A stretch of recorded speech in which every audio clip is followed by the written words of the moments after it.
بزرگان محترم، معزز بھائی اور دوستو عزیز و حضرات علماء کرام، اپنے مختلف عناوین پر ہمارے بچوں کی تقریریں، مکالمات اور نعتیں سنی۔ جتنا میں نے سنا، اگر اسی پر کچھ نہ تو بہت دیر ہو جائے گی۔ معاشرہ یقیناً بگڑا ہوا ہے، حالات اور مظالم کے تومار کے باوجود مومن اپنے ایمان پر نہیں آ رہا ہے، لیکن یہ ایمان پر تب آئے گا جب عذاب سر پر آ جائے گا، اور کبھی کبھی سر پر آ بھی چکا ہے، لیکن اس کے باوجود مومن اسراف، فضول خرچی، عبث، بیکار کام، لایانی، اس سے باہر نہیں آ رہا ہے۔ ان المبذرین کانوا اخوان الشیاطین۔ تبذیر اور اسراف میں فرق ہے۔ اسراف کا معنی ہوتا ہے ضرورت میں ضرورت سے زائد خرچ کرنا، اس کو اسراف کہا جاتا ہے۔ مجھے یقیناً کپڑوں کی ضرورت ہے، لیکن سال بھر میں اگر 7 جوڑی کپڑوں سے کام چل جاتا ہے تو میں 20 جوڑی کپڑے سلاتا ہوں، یہ اسراف ہے۔ اور تبذیر کا معنی بلا ضرورت کے فضول خرچی کرنا، اس کو تبذیر کہا جاتا ہے۔ اسی لیے تبذیر کے بعد میں فرمایا کہ ان المبذرین کانوا اخوان الشیاطین، جو بلا ضرورت کے فضول خرچی کرتے ہیں وہ شیطان کے بھائی ہیں۔ اور ظاہر سی بات ہے کہ شیطان کے سارے صفات ہے وہ اس انسان میں موجود ہے۔ یہ میں نہیں کہہ رہا ہوں، قرآن کہہ رہا ہے، ان المبذرین کانوا اخوان الشیاطین۔ ہماری شادیوں میں جو حالات ہیں، جو ان بچیوں نے ہمارے سامنے پیش کیے، اسراف اور فضول خرچی، اور صرف ایک جوڑی کپڑا جو ایک دن کے بعد پہننے کے کام میں نہیں آتا، اور اس کے پیچھے 1.5 لاکھ 2 لاکھ روپے کا ایک سوٹ خریدا جاتا ہے جس سے کوئی فائدہ نہیں، بدن پہ انتہائی وزن ہوتا ہے۔ کپڑا تو وہ بہتر ہوا کرتا ہے کہ جو بدن کے لیے مناسب ہو۔ جو کپڑا زینت تو بن رہا ہے لیکن مناسب نہیں ہے، اسے کون کپڑا کہے گا؟ اصل تو سکون ملنا چاہیے، جس کپڑے سے سکون نہ ملے۔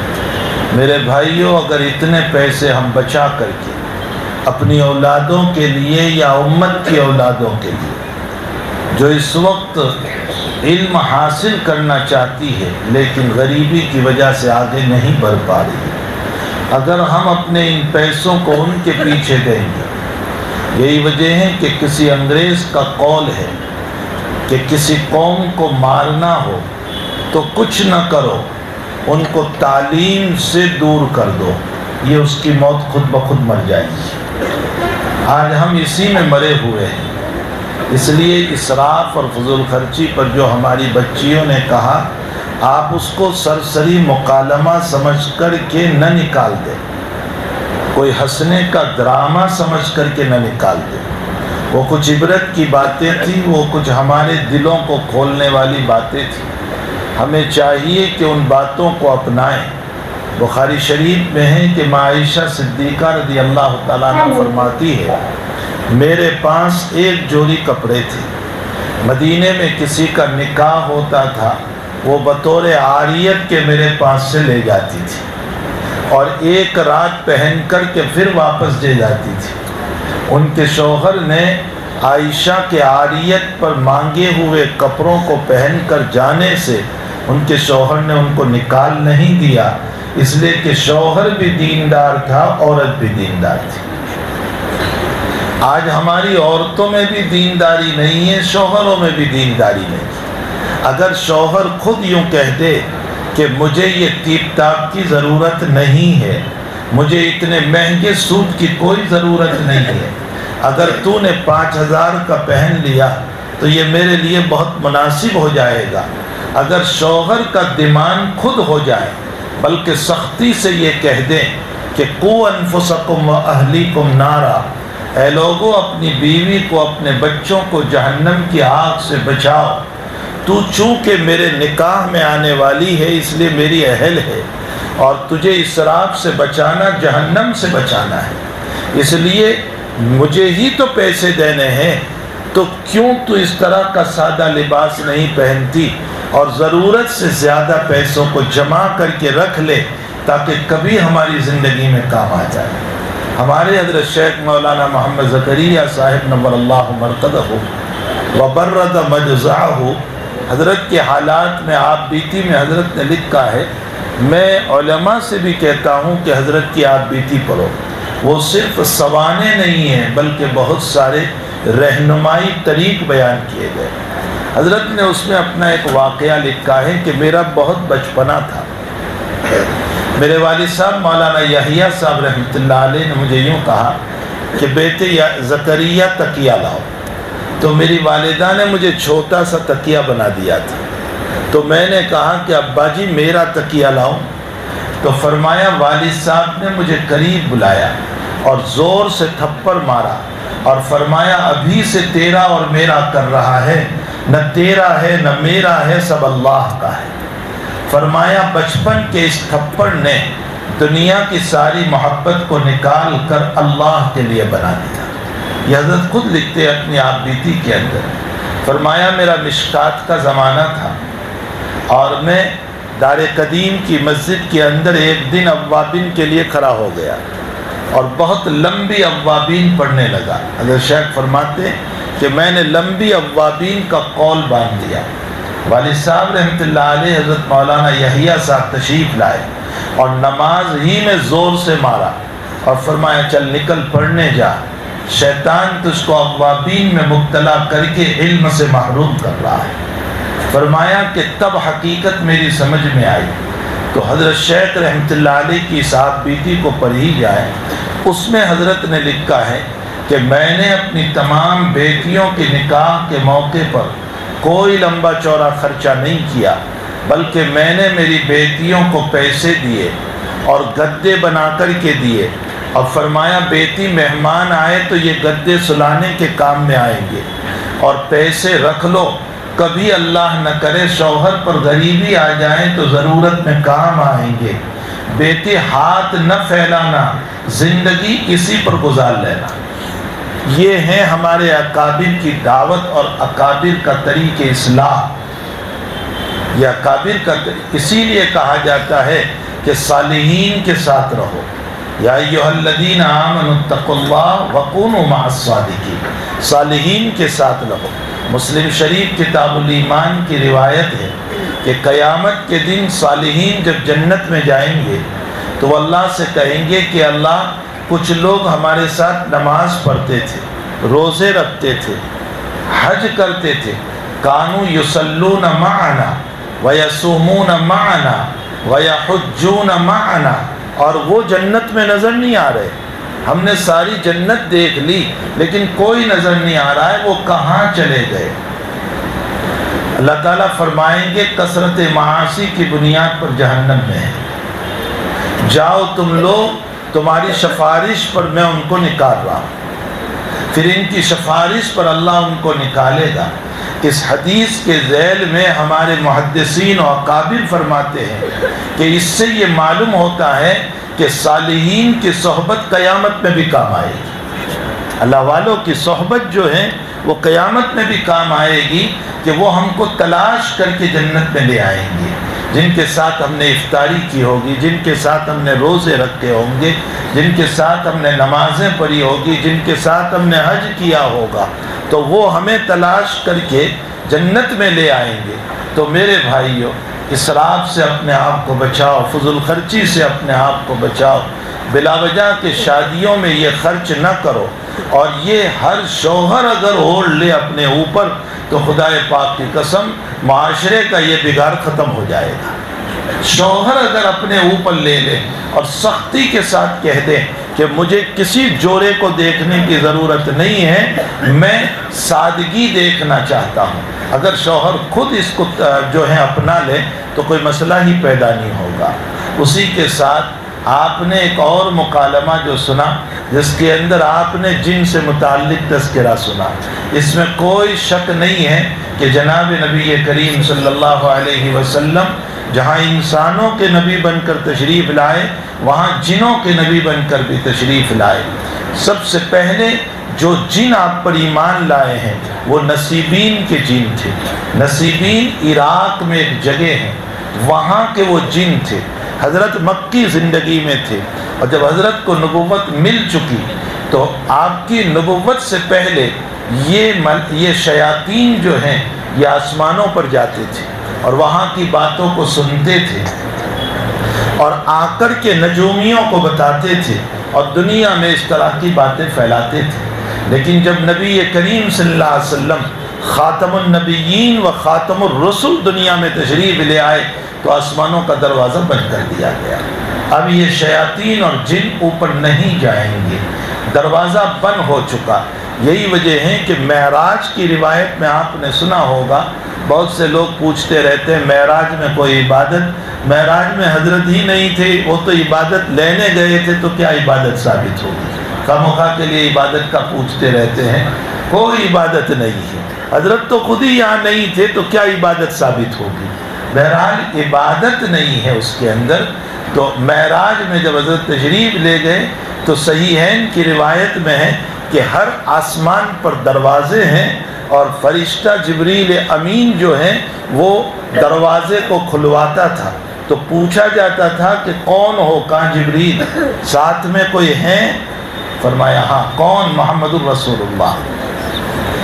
فرشتے کا سوال کرنا دلیل ہے کہ اسے پتہ ہے، اسی لیے وہ پوچھ رہا ہے کہ ساتھ میں کوئی ہے؟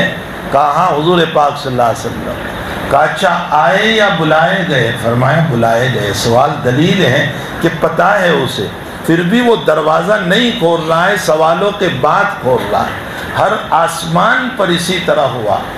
علامہ شبیر احمد عثمانی رحمۃ اللہ علیہ فتح الملہم شرح مسلم میں فرماتے ہیں کہ آخر یہ جب نبی کے مہمان تھے، اللہ کے مہمان تھے، تو یہ سوال جواب، یہ سیکیورٹی گارڈ کا مسئلہ یہ کیوں رکھا گیا؟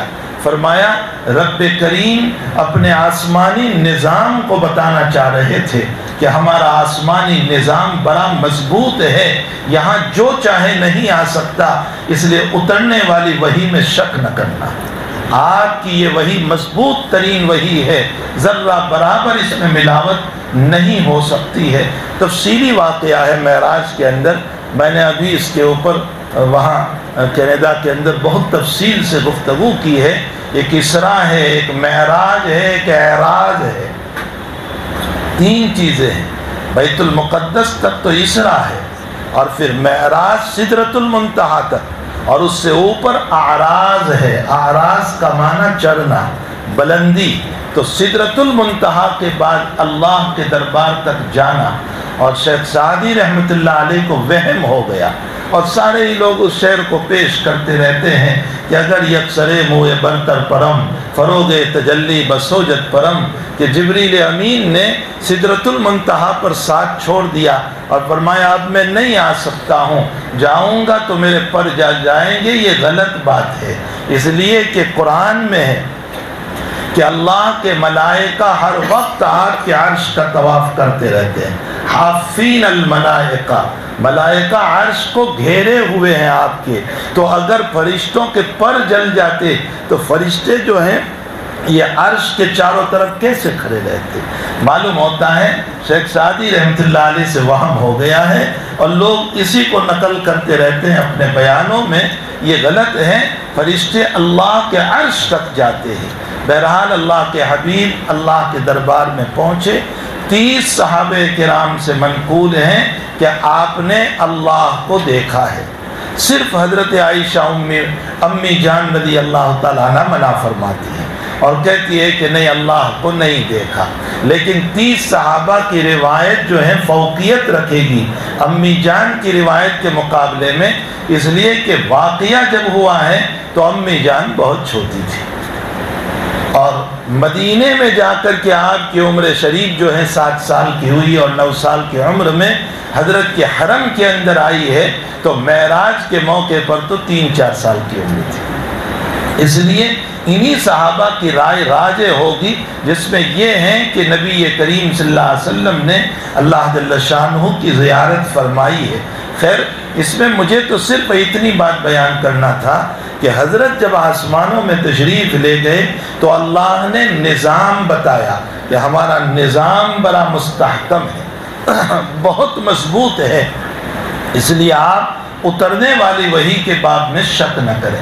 جب آپ دنیا میں نبوت آپ کو مل چکی تو آپ مکہ المکرمہ میں فجر کی نماز پڑھ رہے تھے اور قرآن کی تلاوت جاری تھی، اور نصیبین کے جن تحقیق کے لیے نکلے تھے کہ ہمارا راستہ بند کیوں ہو گیا، تو ایک جماعت مکے میں پہنچی، انہوں نے اس قرآن کو سنا تو کہا کہ اچھا یہی وہ قرآن، یہی وہ نبی جس کی وجہ سے ہمارا جانا بند ہو گیا، تو وہ خود بخود ایمان لے آئے، نبی کو پتہ نہیں، وہ خود ہی ایمان لے آئے اور فرمایا انا سمعنا قرآنا عجبا یہدی الی الرشد فآمنا بہ۔ علماء نے اسی سے مسئلہ نکالا کہ پہاڑ کی چوٹی پر اگر کوئی رہتا ہے، نبوت کا پتہ اس کو نہیں ہے اور صرف اللہ کی توحید کا قائل ہو گیا، وہ قیامت میں ناجی ہوگا، نجات ملے گی اس کو۔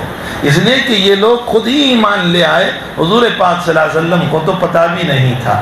انا سمعنا قرآنا عجبا یہدی الی الرشد فآمنا بہ ولن نشرک بربنا احدا۔ یہ کلام تو اللہ نے اتارا پھر نبی کریم صلی اللہ علیہ وسلم پر، اور ان کی باتوں کو اللہ کے نبی کو اللہ نے بتایا۔ فخر رازی نے یہاں ایک جو ہے ایک کہاوت لکھی ہے اس آیت کے ذیل میں، فرمایا کہ قرآن میں وہ کون سی آیات ہیں جو بندے سے اللہ نے لی اور اللہ سے بندے نے لی، فرمایا وہ کون سی آیات ہے، تو فرمایا کہ یہ آیات ہیں جو جنوں کا کلام ہے، اللہ نے اس کو لے کر محمد الرسول اللہ پر نازل فرمایا۔ تو انا سمعنا قرآنا عجبا، جنوں کا وجود ہے، اس کا انکار نہیں کیا جا سکتا۔ حضور پاک صلی اللہ علیہ وسلم متعدد مرتبہ جنوں میں تبلیغ کے لیے تشریف لے گئے۔ خود عبداللہ ابن مسعود رضی اللہ تعالیٰ عنہ کی روایت ہے، مجھے دائرہ کھینچ کر کے بٹھا گئے تھے اور بہت دور حضرت تشریف لے گئے، باتوں کی آواز آ رہی تھی، میں نے پوچھا تو فرمایا کہ میں جنوں کے سوالات، پھر جنوں نے حضرت سے فرمایا کہ حضرت ہمارے خوراک کے سلسلے میں کوئی بات آپ بیان فرما دے، چونکہ آپ نبی الجن بھی ہے، اس لیے آپ نے فرمایا کہ جب تمہاری ہڈیاں ہو، یہ گوشت کی ہڈی، فرمایا اس سے استنجا نہ کرو، اس لیے کہ یہ تمہارے بھائی جنوں کا خوراک ہے۔ فَإِنَّهَا طَعَامُ إِخْوَانِكُمُ الْجِنُّ، حضرت نے یہاں اخوان کا لفظ بڑھایا۔ علامہ ابن رسلان شرح ابی داؤد میں فرماتے ہیں، اس سے معلوم ہوتا ہے کہ یہ ہڈیاں جو ہم کھا کر کے پھینک دیتے ہیں، بشرطے کہ اس پر بسم اللہ پڑھی گئی ہو، جب جن کی نظر اس پر پڑتی ہے تو اللہ اس پر دوبارہ گوشت لے آتا ہے اور وہ جنوں کا خوراک بن جاتا ہے۔ لیکن فرمایا ابن رسلان نے کہ اخوان کا لفظ بولا، معلوم ہوتا ہے مومن جنوں کا خوراک ہے، کافر جنوں کا نہیں، اس لیے کہ وہ تبھی ہمارے بھائی ہو سکتے ہیں جبکہ ان کے پاس ایمان ہو، اگر ایمان نہیں ہے تو اس صورت میں وہ ہمارے بھائی نہیں ہو سکتے ہیں۔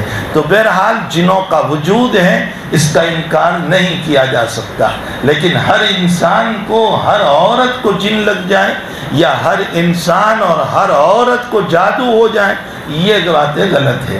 یہ 90% باتیں جو ہیں یہ عمومی طور پر نہیں ہوا کرتی ہے، یا تو ڈپریشن کے مریض ہو جاتے ہیں، یا پھر کبھی ڈھونگ ہوا کرتے ہیں، یا کبھی شوہر کو ڈرانا مقصود ہوتا ہے، یا کبھی خسر ساس کو ڈرانا مقصود ہوتا ہے، جس کی بنیاد پر ایک پروپیگنڈا کیا جاتا ہے، ایک تدبیر کی جاتی ہے۔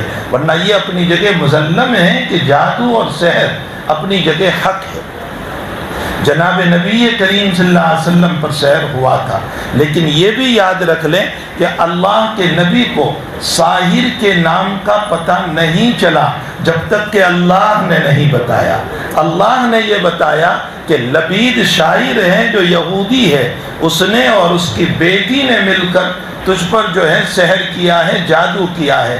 تو اللہ کا نبی صاحب وحی، جس کے اوپر وحی کا نزول ہوتا ہے، اللہ کے بتائے بغیر ساحر کے نام کا پتہ نہیں چلا، تو آج کل عاملوں کو نام کا پتہ کیسے چل جاتا ہے کہ وہ کبھی پھوپھی کا نام، چچا کا نام، کبھی ماموں کا نام، کبھی تایا کا نام، نہ معلوم کتنوں کا نام لے کر معاشرے کو تباہ و برباد کر دیتے ہیں۔ ایک پھوپھی سے بھتیجی جدا ہو جاتی ہے، ایک بھتیجا چچا سے جدا ہو جاتا ہے، ایک افراتفری کا کوہرام مچ جاتا ہے۔ وہ عاملین اگر میری بات پہنچ رہی ہے تو یاد رکھو کہ قطع نسب یا قطع تعلق یا قطع رشتہ داری کا سارا گناہ ان کے اوپر ہوگا، اور حقیقت یہ ہے کہ ایسے لوگ جو قطع کراتے ہیں رشتہ داریوں میں، ان کی دعائیں شب قدر میں بھی قبول نہیں ہوتی ہے۔ یہ مسئلہ خوب یاد رکھے۔ اس لیے جب اللہ کے نبی کو بتائے بغیر پتہ نہیں چلا تو دنیا کے عامل، یہ میں اس لیے کہہ رہا ہوں کہ ان بچوں نے ہمارے سامنے یہی مسئلہ کھولا ہے۔ سحر اپنی جگہ برحق ہے۔ حضرت عائشہ صدیقہ رضی اللہ تعالیٰ عنہ کے باب میں روایتوں میں ہے کہ سندھ کا ایک آدمی گیا تھا اور اس نے کہا کہ امی جان سے مجھے ملنا ہے۔ میں اچھا، لیکن امی جان شدید بیمار ہے۔ فرمایا کہ ورائے پردہ کم سے کم مجھے بات تو کرا دو، میں سلام کلام کر لوں، میں بہت دور سے آیا ہوں، سندھ سے، سندھ افغانستان میں آیا۔ فرمایا کہ میں بہت دور سے آیا ہوں۔ فرمایا ٹھیک ہے، ورائے پردہ لے گئے ان کو، حضرت عروہ رحمۃ اللہ علیہ سلام کیا۔ امی جان نے اندر سے جواب دیا، انہوں نے بتایا کہ میں بہت دور سے آیا ہوں، عمرے کے لیے حاضر ہوا تھا، بہرحال میں آپ کی خدمت میں دعائیں لینے کے لیے آیا ہوں۔ تو دبی دبی الفاظ میں امی جان اندر سے بول رہی تھی۔ یہ ماہر فن تھا عملیات کے اندر، جو سندھی آدمی تھا، اس نے آواز کو سن کر کے بتایا کہ امی جان پر سحر ہوا ہے، امی جان پر، حضرت عائشہ پر جادو ہوا ہے، اور جادو کرنے والی اس وقت اپنے بچے کا استنجا صاف کر رہی ہے۔ یہ بھی بتایا کہ وہ اپنے بچے کا استنجا صاف کر رہی ہے۔ عائشہ صدیقہ نے فرمایا کہ دیکھو ہماری خادمہ بریرہ، ایک تو مشہور بریرہ ہے رضی اللہ تعالیٰ عنہ، وہ یہاں مراد نہیں، یہ کوئی اور خادمہ تھی۔ کہا دیکھو میری بریرہ خادمہ وہ ابھی کیا کر رہی ہے، تو جب دیکھا تو وہ بچے کا استنجا صاف کر رہی تھی اور اس کو نہلا رہی تھی۔ اس کو بلایا گیا اور بلانے کے بعد کہا کہ سچ سچ بتاؤ کہ تم نے کیا کیا ہے امی جان پر؟ تو اس نے بتایا کہ ہاں میں نے ہی سحر کیا ہے۔ فرمایا کیوں کیا؟ کہا تم نے مجھ کو مدبر بنایا ہے، اور مدبر مولا کے مرنے کے بعد آزاد ہوتا ہے، تم مرتی ہی نہیں ہوتا کہ میں آزاد ہو جاؤں، تو میں نے اس لیے سحر کیا تاکہ تم مر جاؤ اور میں آزاد ہو جاؤں۔ حضرت عائشہ رضی اللہ تعالیٰ عنہ نے اس عورت کو حوالے کیا عبداللہ ابن زبیر رضی اللہ تعالیٰ عنہ کے، اور اس سندھی سے پوچھا کہ علاج کیا ہوگا؟ فرمایا 3 میٹھے کنوؤں کا پانی لے آؤ اور ان تینوں پانی کے اوپر معوذات پڑھ لو اور اس کے ذریعے سے امی کو غسل کرا دو، یعنی تینوں کو پانی کو ملا کر غسل کرا دو۔ عبد الرحمن ابن عوف رضی اللہ تعالیٰ عنہ کوبہ میں گئے اور 3 کنوؤں کا پانی لے آئے اور اس کو ملا کر معوذات پڑھ کر کے امی جان کو، حضرت عائشہ کو غسل دیا گیا۔ اللہ تعالیٰ نے آپ کو اسی وقت شفا دے دی جیسے ابھی تر و تازہ ہو چکی ہے۔ یہ روایت کہاں ملے گی؟ امام محمد نے معطا امام محمد میں نقل فرمائی ہے، لیکن چونکہ عرفات کی طرح سوتے سوتے عالم بن جاتے ہیں، اس لیے پتہ ہی نہیں چلتا کہ یہ کہاں ہے۔ ٹھیک ہے، امامہ سر پہ باندھ دیا جاتا ہے، سب کچھ ہو جاتا ہے۔ معطا امام محمد میں حضرت الامام محمد ابن حسن شیبانی رحمۃ اللہ علیہ نے باب التدبیر میں اس روایت کو نقل فرمایا ہے۔ تو خیر، میں یہ کہہ رہا تھا کہ سحر بھی حق ہے، جن بھی حق ہے، لیکن ہر آدمی پر سحر یا ہر آدمی پر جن یہ نہیں ہو سکتا ہے۔ اور اس وقت عاملین کے تاتے بنے ہوئے ہیں اس طرح کے کہ جھوٹ اور فریب اور دھوکہ دے کر امت کو گمراہ کر دینا اور جھوٹی باتوں کے ذریعے سے امت سے پیسے وصول کر لینا۔ اللہ تعالیٰ اس غلط کاموں سے، ہمارے اکابر بھی تعویذ دیتے تھے، اس کا انکار نہیں۔ حضرت اقدس تھانوی رحمۃ اللہ علیہ کے تجربات حضرت نے خود لکھے ہیں اعمال قرآنی کے نام سے۔ ہمارے علامہ انور شاہ صاحب کشمیری رحمۃ اللہ علیہ دیتے تھے، جو گنجین اسرار کے نام سے ہے، جو اب ہے گنجین اسرار، بہت مجربات باتیں اس کے اندر لکھی ہے، ان باتوں کو لکھ کر کے دے دینا چاہیے۔ حضرت گنگوہی نور اللہ مرقدہ بھی کوئی مجبور آدمی آ جاتا تھا تو تعویذ لکھ دیا کرتے تھے، لیکن اس کو پیشہ نہ بنایا جائے۔ ہمارے اکابر دیتے تھے، پیشہ نہیں بنایا، کاروبار نہیں بنایا، دیتے تھے تاکہ لوگوں کو شفا ہو جائے۔ ایک صاحب حضرت گنگوہی کے پاس آئے، فرمایا جہاں میں نکاح کرنا چاہتا ہوں نکاح ہوتا نہیں میرا، حضرت کوئی تعویذ دے دیجیے۔ حضرت نے فرمایا میں جانتا نہیں۔ فرمایا نہ حضرت تعویذ دے دیجیے۔ اب وہ گلے پڑ گیا تو حضرت نے تعویذ لکھ دیا، فرمایا اپنے پاس رکھ لینا اس کو، اللہ کا کرنا کہ اس کا نکاح اسی جگہ ہو گیا۔ تو اب لوگ خوش ہو گئے۔ فرمایا تعویذ کھول کر دیکھو کیا لکھا ہوا ہے، تو اس میں لکھا ہوا تھا، اللہ تیرا یہ بندہ مانتا نہیں، میں جانتا نہیں، اس کا کام کر دے۔ یہ حضرت نے لکھا تھا، یہ مانتا نہیں، میں جانتا نہیں، اللہ تو اس کا کام کر دے۔ اللہ سے مدد مانگی گئی، جس کے نتیجے میں رب کریم نے اس کا نکاح کا کام کر دیا۔ تو بہرحال ہمارے اکابر نے اس کو پیشہ نہیں بنایا۔ ہمارے بزرگوں نے بہت ساری اس طرح کی باتیں لکھی ہے جس سے شفا ہو جاتی ہے۔ تو گنجین اسرار کو اپنے پاس رکھا جائے، اعمال قرآنی کو رکھا جائے۔ حضرت مدنی رحمۃ اللہ علیہ کے مجربات ہیں کچھ، اس کو اپنے پاس رکھے جائیں۔ حضرت شیخ الہند رحمۃ اللہ علیہ کے کچھ مجربات ہیں، اس کو اپنے پاس رکھے جائیں۔ بہرحال یہ تو میں نے 2 مکالمے پر گفتگو کر لی، ورنہ شعلہ بیان مقررین بھی تشریف لائے تھے، اس کے بعد میرے بیان کی کوئی ضرورت نہیں ہے۔ ان کی شعلہ بیانی جو دھواں دار تقریریں ہو رہی تھی، میں قرآن کریم کے سلسلے میں 1-2 باتیں ذکر کر دوں۔ حقیقت یہ ہے کہ قرآن کریم 40 سال کے بعد ملا نبی کریم صلی اللہ علیہ وسلم کو۔ انبیاء کرام میں صرف ایک نبی ہے جن کو ولادت کے موقع پر نبوت دے دی گئی، اصول کے خلاف اللہ نے، باقی سارے انبیاء کو 40 سال پر نبوت ملی، اور وہ ہیں یحییٰ علیہ السلام۔ یاد رکھو 3 دن انسان کے لیے بڑے کتھن ہوا کرتے ہیں، ایک ولادت کا دن جب شیطان مارتا ہے، ایک موت کا دن جب دنیا سے رخصت ہونا ہوتا ہے، اور ایک آخرت کا دن جب اللہ کے پاس حاضری ہوگی۔ قرآن کریم میں یحییٰ اور عیسیٰ علیہم الصلاۃ والتسلیم کے اس کلام کو اللہ نے نقل فرمایا، وَسَلَامٌ عَلَيَّ يَوْمَ وُلِدَ وَيَوْمَ يَمُوتُ وَيَوْمَ يُبْعَثُ حَيًّا، یا السلام علیہ یوم ولدت ویوم اموت ویوم ابعث حیا۔ ان دونوں آیت کو نقل کر کے ہم سب کو اللہ یہ تعلیم دے رہا ہے کہ پیدا تو ہو چکے تم لوگ، تمہارے ماں باپ کی ذمہ داری تھی کہ وہ اذان پھونک دیتے، وہ تکبیر پھونک دیتے، وہ تمہارا اچھا نام رکھ لیتے، وہ تمہارے بال کاٹ کر صدقہ کر دیتے، وہ تمہارے نام پر عقیقہ کر دیتے تاکہ تمہاری حفاظت ہو جاتی۔ لیکن اب تمہارے سامنے 2 دن ہے، وَيَوْمَ يَمُوتُ وَيَوْمَ يُبْعَثُ حَيًّا، ایک موت کا دن اور ایک آخرت کا دن۔ فرمایا یہ تو تمہارے ہاتھ میں ہیں، اور یہ بڑے کتھن دن ہیں، اللہ سے سلامتی مانگا کرو۔ موت کے موقع پر بھی سلامتی مانگو۔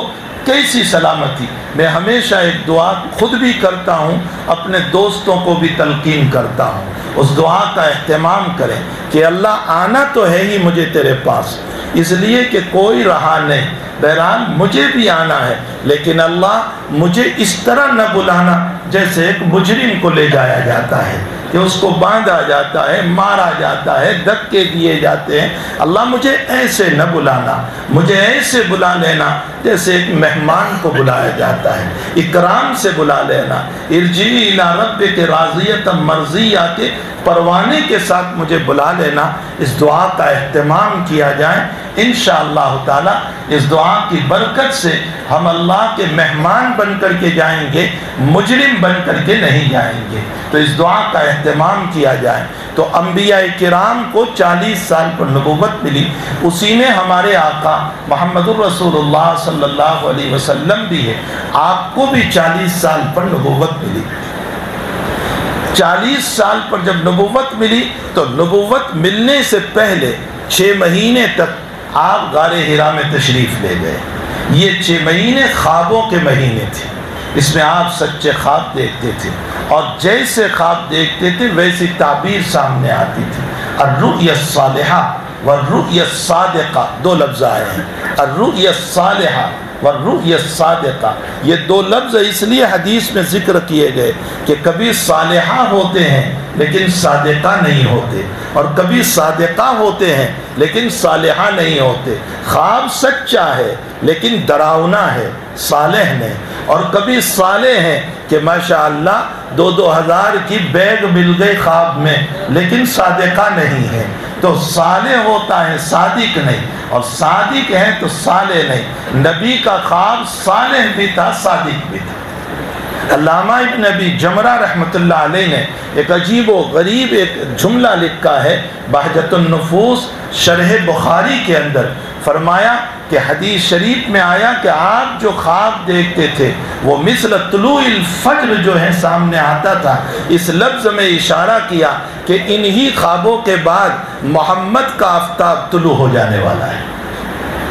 اب آپ کا آفتاب نبوت طلوع ہونے والا ہے، اور ایسا طلوع ہوگا کہ جیسے فجر سے آفتاب بڑھتا چلا جاتا ہے، نبوت کا آفتاب بھی بڑھتا چلا جائے گا۔ اس بات کی طرف اشارہ فرمایا۔ دنیا میں آفتاب جب طلوع ہوتا ہے تو بہت سارے چمگادر جو ہوتے ہیں نا، یہ چامچوریے جس کو ہم گجراتی میں بولتے ہیں، چمگادر، یہ دن میں آپ کو نظر نہیں آتے، یہ رات میں نکلتے ہیں، اس لیے کہ آفتاب کو یہ دیکھ نہیں پاتے۔ تو حقیقت یہ ہے کہ علامہ رومی نے معارف مثنوی میں فرمایا کہ جیسے یہ چمگادر اس ظاہری آفتاب کو نہیں دیکھ پاتے، اسی طرح انسانوں میں کچھ چمگادر ہیں جو محمد الرسول اللہ کی رسالت کو نہیں دیکھ پاتے، جو ہے آپ کے غلط کارٹون بناتے ہیں یا آپ کے نام پر کچھ نہ کچھ بک دیا کرتے ہیں۔ حقیقت یہ ہے کہ یہ چمگادر ہیں، اور ان چمگادروں کے پیچھے نہیں پڑنا چاہیے۔ یہ جو ہم چمگادروں کے پیچھے پڑ جاتے ہیں نا، اس کی کوئی ضرورت نہیں ہے۔ ہم اپنے آقا کی سیرت کو بیان کرتے رہیں، ہمیں ان کو منوانے کی ضرورت نہیں ہے، ہمیں اپنوں کو منوانے کی ضرورت ہے۔ تو بہرحال وہ کچھ چمگادر ہوتے ہیں، یہ ہر دور میں رہے۔ اس زمانے میں ابو جہل کا چمگادر تھا، یا ابو لہب کا تھا، یا ام جمیل عورہ بنت حرب کا تھا۔ یہ طرح طرح کے لوگ تھے اس زمانے میں، اسی طرح ہر دور میں رہے ہیں۔ اس لیے ان سے کبھی خائف بھی نہیں ہونا چاہیے، کبھی خوف بھی نہیں لانا چاہیے۔ تو بہرحال آقا صلی اللہ علیہ وسلم کو نبوت ملی۔ اب 6 مہینے حضرت جو ہے غار حرا میں تشریف لے جاتے تھے، خلوت اختیار فرماتے تھے۔ اس میں بڑے فوائد لکھے ہیں۔ بہرحال خلوت نبی علیہ السلام جو ہے ہمیں سبق دیتی ہے اس بات کی کہ بلا ضرورت جلوتوں میں نہیں رہنا چاہیے۔ جتنے جلوتوں میں رہیں گے اتنے ہی گناہ ہم سے صدور ہوں گے، اتنی ہی غیبتیں ہوگی، اتنی ہی برائیاں ہوگی، اور جتنے خلوت میں رہیں گے اتنی ہی زیادہ ہماری حفاظت ہو جائے گی۔ عبداللہ ابن مبارک رحمۃ اللہ علیہ بہت بڑے محدث ہیں۔ کسی نے ان سے پوچھا کہ حضرت آپ سبق پڑھانے کے بعد تنہائیوں میں چلے جاتے ہیں، ملتے نہیں ہیں لوگوں سے، مجلس نہیں لگاتے، تو حضرت آپ کو وحشت نہیں ہوتی؟ حضرت نے فرمایا کیف اتوحش ومعی رسول اللہ صلی اللہ علیہ وسلم، مجھے وحشت کیسے ہو سکتی ہے، میرے ساتھ اللہ کا نبی ہوتا ہے۔ یعنی آپ کی احادیث مبارکہ ہے میں اسی میں مشغول رہا کرتا ہوں۔ تو بہرحال حضرت نے خلوت اختیار فرمائے۔ اسی خلوت میں ایک دن آپ غار حرا میں بیٹھے تھے کہ جبریل امین تشریف لے آئے۔ روایتوں میں ہے کہ اس سے پہلے حضور اس پوری کیفیت کو دیکھ چکے تھے جو ابھی پیش آنے والی ہے۔ جبریل آئے اور فرمایا اقرا، پڑھیے۔ آپ نے فرمایا ما انا بقاری، میں تو امی ہوں، میں پڑھا ہوا ہوں ہی نہیں۔ آپ کو زوروں سے دبایا، پھر چھوڑا، اتنے زوروں سے دبایا کہ حضرت فرماتے ہیں طاقت کی انتہا ہو گئی۔ پھر فرمایا پڑھو، کہا میں پڑھا ہوا نہیں ہوں۔ پھر دبایا، 3 مرتبہ دبایا۔ اس میں بڑی حکمتیں ہیں 3 مرتبہ دبانے کے اندر، ورنہ ویسے بھی کہہ سکتے تھے ہم پڑھاتے ہیں، پڑھیے اقرا بسم ربک الذی خلق، ہم پڑھاتے ہیں تمہیں۔ لیکن یہ بعد میں کہا اقرا بسم ربک الذی، پہلے کیوں نہیں کہہ دیا؟ چونکہ اس میں حکمتیں مضمر ہے، یا تو اشارہ تھا ان مسائل کی طرف جو آپ کو پیش آنے والی، یا اشارہ تھا ان نسبتوں کی طرف جو ایک پیر کو، ایک مرید کو پیر سے حاصل ہوتے ہیں، اور وہ نسبت القائی ہے، نسبت انعکاسی ہے، اور نسبت اتحادی ہے۔ یہ کچھ نسبتیں ہیں۔ آج کل تو تصوف کہاں رہا، تصوف ہے ہی نہیں، کہاں تصوف ہمارے پاس رہا ہے۔ بس کسی سے بیعت ہو گئے، حضرت ہم نے آپ کو جنت میں اڑتے ہوئے دیکھا، اور حضرت ہم نے یہ خواب دیکھا، اور حضرت ہم نے یہ خواب دیکھا، اور بس خلافت کے چکر میں پڑے ہوئے ہیں کہ حضرت ہمیں خلافت سے نواز دیں۔ بس ہمارے حضرت شیخ یونس صاحب قدس سرہ فرمایا کرتے تھے لاکھوں خلافت لے لو، اللہ قبر میں یہ نہیں پوچھے گا تم کس کے خلیفہ تھے، وہ یہ پوچھے گا میرے محمد کی ادائیں کتنی تھی، حضور کی ادائیں تمہارے پاس کتنی تھی، تم کتنی ادائیں لے کر کے آئے ہو، یہ نہیں پوچھے گا تم کس کے خلیفہ تھے۔ بہرحال جو ہے ہمیں تو اپنی اصلاح کی شیخ اس لیے بنایا جاتا ہے تاکہ وہ ہماری تربیت کرے، ہماری روحانی امراض کا علاج کرے، ہم اس کو اپنے روحانی بیماریاں پیش کریں۔ وہ ایک روحانی طبیب ہے جو ہمیں راستہ بتائے گا۔ حکیم الامت حضرت اقدس تھانوی نور اللہ مرقدہ کہ حضرت اکثر فرمایا کرتے تھے، حضرت تھانوی رحمۃ اللہ علیہ، بھائی انسان بننا ہو تو میرے پاس آؤ، صوفی بننا ہو تو کہیں اور جاؤ۔ میں صوفی نہیں بناتا ہوں، میں تو انسان بناتا ہوں۔ حضرت اکثر فرمایا کرتے تھے لوگ وظیفوں کے چکر میں رہتے ہیں، گناہ نہیں چھوڑتے۔ فرمایا اوابین نہ پڑھو، چاش نہ پڑھو، اشراق نہ پڑھو، کچھ نہ کرو، گناہوں سے بچو۔ اگر تم نے اوابین نہیں پڑھی، پڑھو نور علی نور، بہت اچھی بات ہے، لیکن نہیں پڑھی، اللہ نہیں پوچھے گا اوابین کیوں نہیں پڑھی، لیکن گناہ کیا ہے تو ضرور پوچھے گا۔ تو جس کا سوال ہوگا اس کی تو فکر ہے نہیں، اور دوسری طرف جس کا سوال نہیں اس کی فکروں میں حضرت وظیفہ دے دیجئے، حضرت وظیفہ دے دیجئے۔ حال یہ ہے کہ کثرت وظائف تو لے رہے ہیں لیکن کثرت ذنوب میں بھی مبتلا ہے، بے شمار گناہوں میں بھی مبتلا ہے۔ عبداللہ ابن عباس رضی اللہ تعالیٰ عنہما سے پوچھا گیا کہ رجل قلیل العمل وقلیل الذنوب عجب الیک ورجل کثیر الاعمال وکثیر الذنوب وکثیر الذنوب، فرمائے کہ انسان وہ ہیں جس کے اعمال بہت تھوڑے ہیں، فرائض ہیں، لیکن گناہ بھی نہیں ہے، وہ اچھا ہے آپ کے نزدیک، یا وہ انسان جو بہت اعمال کرتا ہے لیکن گناہ بھی بہت کرتا ہے؟ حضرت نے فرمایا گناہوں کی سلامتی سب سے بڑا عمل ہے، گناہوں سے بچانا یہ سب سے بڑا عمل ہے۔ امت وظائف کے چکر میں تو پڑتی ہے۔ کسی نے حضرت اقدس تھانوی رحمۃ اللہ علیہ سے پوچھا، حضرت سے فرمایا کہ حضرت دل میں حسد بہت ہے، علاج کیا ہوگا؟ حضرت نے فرمایا ہے تو سخت کرو گے؟ فرمایا جی حضرت۔ فرمایا کہ جس سے تم کو حسد ہو اس کی دعوت کرو، جس سے حسد ہو، مجھے مولانا انجم سے حسد ہے تو میں ان کی دعوت کروں، مشکل کام ہے کہ جس سے حسد ہے اور ان کی دعوت میں کروں۔ اور دوسری بات فرمائی کہ دیکھو جن سے حسد ہو مجلسوں میں ان کی تعریف کرو، بہت مشکل کام، حسد ہے اور میں تعریف کروں۔ حضرت نے فرمایا لیکن کرو، اس کی دعوت کرو اور اس کی تعریف کرو۔ فرمایا تمہارے نفس کو چوٹ لگے گی لیکن جنت کے مستحق ہو جاؤ۔ یہ ہے علاج اکابر کے وہاں، یہ ہے ہمارا تصوف، اس کو کہتے ہیں کہ قلب، اس کو کہتے ہیں نفس، اس کو کہتے ہیں عقل، جو ہمارے اندر لطائف سبع رکھے ہوئے ہیں۔ اب تو تصوف بھی بھول بھلیاں ہو گیا ہے، بس بیت ہو گئے، یہ تصوف ہے۔ تصوف اس کو نہیں کہتے ہیں۔ ہمارے حضرت شاہ عبد القدوس گنگوہی نور اللہ مرقدہ، جو بہت بڑے بزرگوں میں سے اور ولی کامل میں سے گزرے ہیں، جن کی کرامت یہ ہے کہ ایک طویل زمانے تک لوگوں نے ان کی قبر کے اوپر گنبد بنانا چاہا، بناتے تھے ٹوٹ جاتا تھا، یہ ان کی کرامت تھی۔ تو بہرحال لمبی باتیں ہیں اس کے اندر۔ تو شاہ عبد القدوس کے پاس ان کے مرید آئے اور فرمایا کہ حضرت کوئی ذکر تلقین فرمائیے۔ تو حضرت نے فرمایا ذکر حدادی لے لو۔ اب ذکر حدادی جانتے بھی نہیں ہوں گی کہ کیا ہوا کرتا ہے، کہ ذکر حدادی کس کو کہتے ہیں۔ ذکر حدادی کا مطلب ہوتا ہے یوں کھڑے ہو، کان پکڑ لو اور کھڑے ہو، لا الہ، پھر بیٹھ جاؤ، الا اللہ، لا الہ الا اللہ۔ اس کو ذکر حدادی کہا جاتا ہے، یہ صوفیہ کے وہاں ہے۔ فرمایا یہ ذکر، اب جب حضرت اس کو سکھانے لگے تو حضرت کو اتنا مزہ آیا، اتنا مزہ آیا کہ فجر کی اذان ہو گئی۔ رات بھر ذکر حدادی کرتے رہے، لا الہ الا اللہ، لا الہ الا اللہ۔ تصوف کوئی نانی ماں کے لاڑو نہیں ہے کہ جس کو ایک آج سمجھ لیا گیا ہے۔ حقیقت یہ ہے کہ تصوف سے اپنے قلب کی اصلاح، اور قلب کی اصلاح ویسے ہی نہیں ہو جاتی ہے۔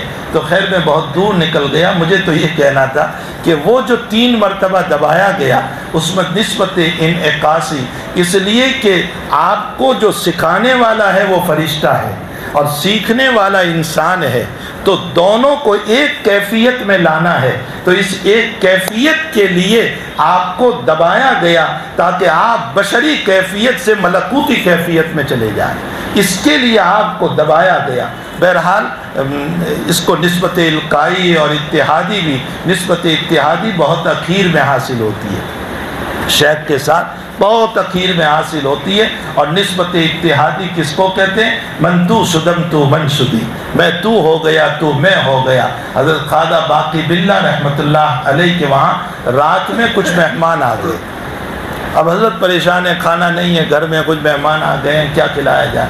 سامنے ایک نان بائی تھا کیٹرنگ چلانے والا، اس نے دیکھا کہ حضرت پریشان ہے، فرمایا حضرت پریشان ہے، فرمایا مہمان آئے، کھانا کچھ نہیں، فرمایا میرے وہاں بچا ہوا ہے جو بیچتا ہوں تو بہت سارا ہے، آپ فرمائیں تو میں کھلا دوں۔ فرمایا کھلا دو۔ اب وہ کھلا دیا۔ حضرت نے فرمایا کتنے پیسے ہوئے؟ جو آپ کا بدلے پیسے ہوئے وہ لے لو۔ تو وہ کہنے لگا حضرت پیسے نہیں، اگر بنانا ہے تو مجھے آپ جیسا بنا دو۔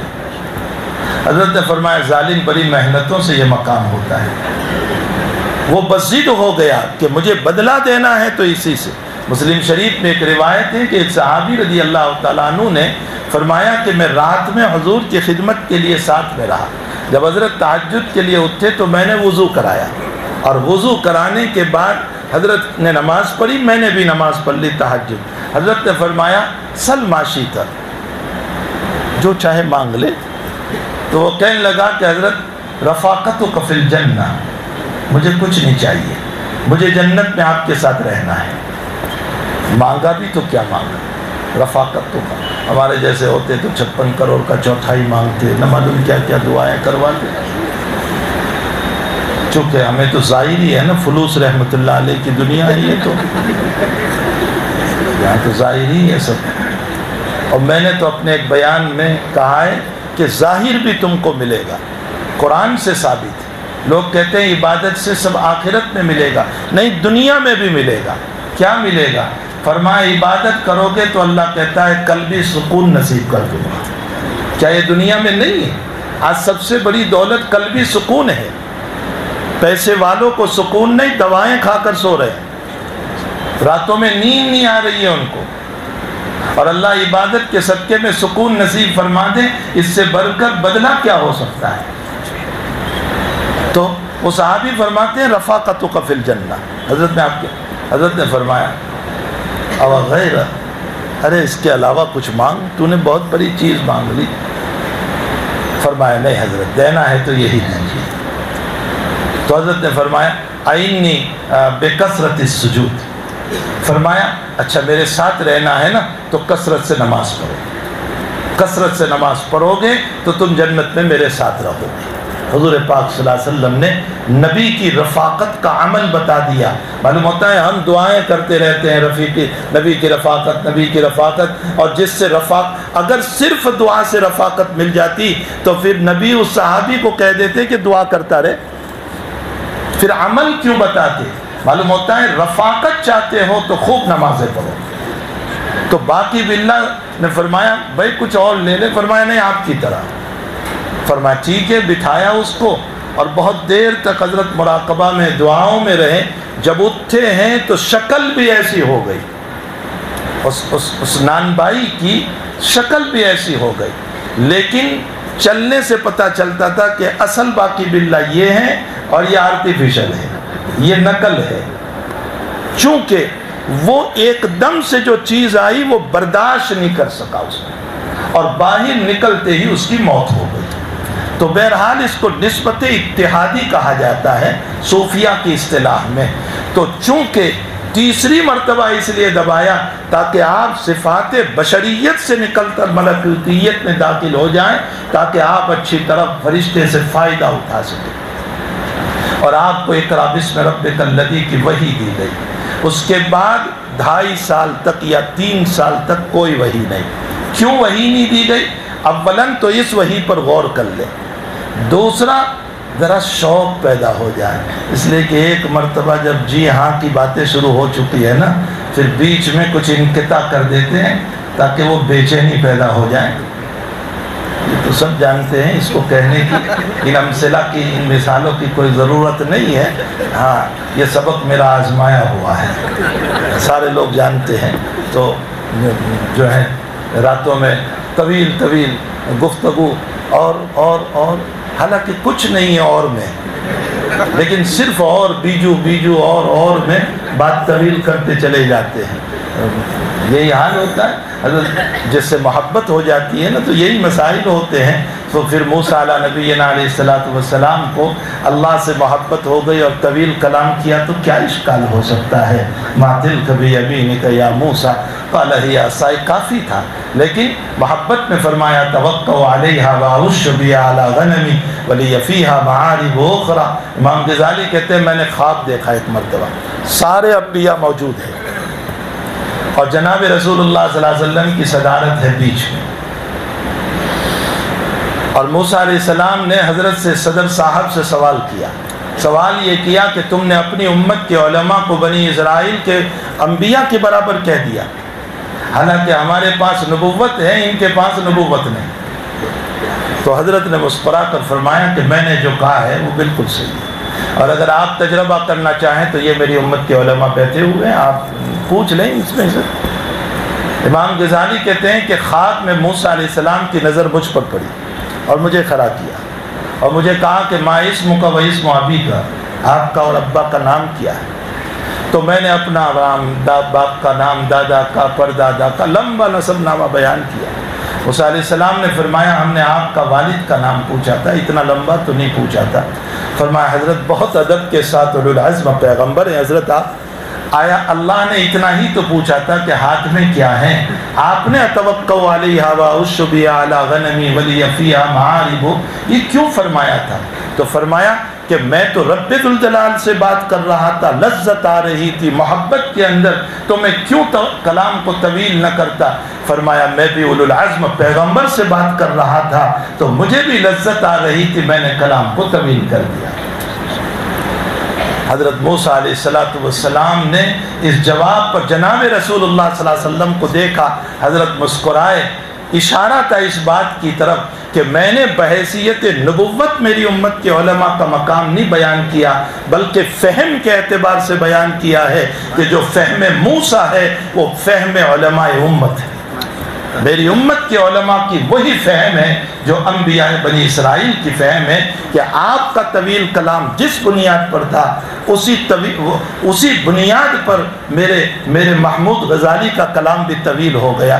تو بہرحال محبت میں کلام جو ہے وہ طویل ہوتا چلا جاتا ہے، تو وقفہ کر دیا اللہ تعالیٰ نے، فترت کا زمانہ 2.5 یا 3 سال تک کا فترت کا زمانہ، اور اس کے بعد حضرت نکلے ہوئے ہیں بے چینی کے عالم میں، وہی نہیں آ رہی ہے، آپ بے چین ہیں، محبت پیدا ہو چکی ہے، شوق پیدا ہو چکا ہے۔ بریانی لذیذ کتنی ہی تیکھی کیوں نہ ہو، لیکن جب اچھی ہوتی ہے نا تو ناک نچوڑتے ہوئے بھی کھاتے ہی چلے جاتے ہیں۔ تو بہرحال چے نسبت خاک رب عالم پاک جناب رسول اللہ صلی اللہ علیہ وسلم کو کیا نسبت، سمجھانے کے لیے میں نے کہہ دیا۔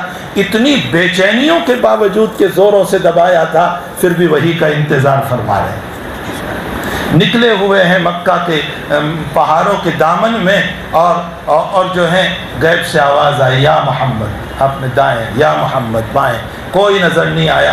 یا محمد اوپر دیکھا تو جبریل امین اصلی شکل میں، اصلی حضرت نے 2 مرتبہ اصلی شکل میں دیکھا ہے، ایک یہاں ایک معراج میں، اصلی شکل میں دیکھا۔ 600 پر کھلے ہوئے ہیں، کرسی پر بیٹھے ہوئے ہیں۔ حضرت ڈر گئے اور ڈر کر کے گھر پہ تشریف لے آئے اور فرمایا دثرونی، مجھے کمل اڑا دو، مجھے کمل اڑا دو۔ محبت میں محبوب اپنے محبوب کو محبتانہ انداز میں کلام کر رہا ہے، یا ایھا المدثر، اے کملی اور کر سونے والے، اٹھیے، قم فانذر وربک فکبر۔ ہمارے حضرت نے یہاں جملہ فرمایا تھا کہ یہ خطاب محبت ہے، جو خطاب محبت بڑوں کی طرف سے دیا جاتا ہے وہ بڑا پیارا ہوا کرتا ہے۔ حضرت علی کی کنیت ابو الحسن تھی، لیکن حضور نے ایک مرتبہ مٹی پر سوئے ہوئے تھے اور مٹی لگ گئی تھی، تو حضرت نے اپنے ہاتھوں سے صاف کیا اور علی کو فرمایا قم یا ابا تراب، ابو تراب اٹھو۔ حضرت علی کو ابو الحسن کہتا تھا تو خوش نہیں ہوتے تھے، ابو تراب کہتے تھے تو خوش ہوتے تھے کہ میرے محبوب کی رکھی ہوئی کنیت ہے۔ تو بڑوں کی طرف سے جو کنیت رکھی جاتی ہے، یا ایھا المدثر۔ اب اس کے بعد مسلسل وحی کا سلسلہ شروع ہو گیا۔ پہلی وحی اقرا بسم ربک الذی کے اندر کوئی تبلیغ کا حکم نہیں تھا، دوسری وحی کے اندر تبلیغ کا حکم آیا، قم فانذر وربک فکبر وثیابک فطہر والرجز فاہجر ولا تمنن تستکثر۔ شیخ الاسلام علامہ ابن تیمیہ رحمۃ اللہ علیہ نے لکھا ہے کہ پہلی وحی اقرا بسم سے اللہ نے نبوت عطا فرمائی اور سورہ مدثر سے رسالت عطا فرمائی۔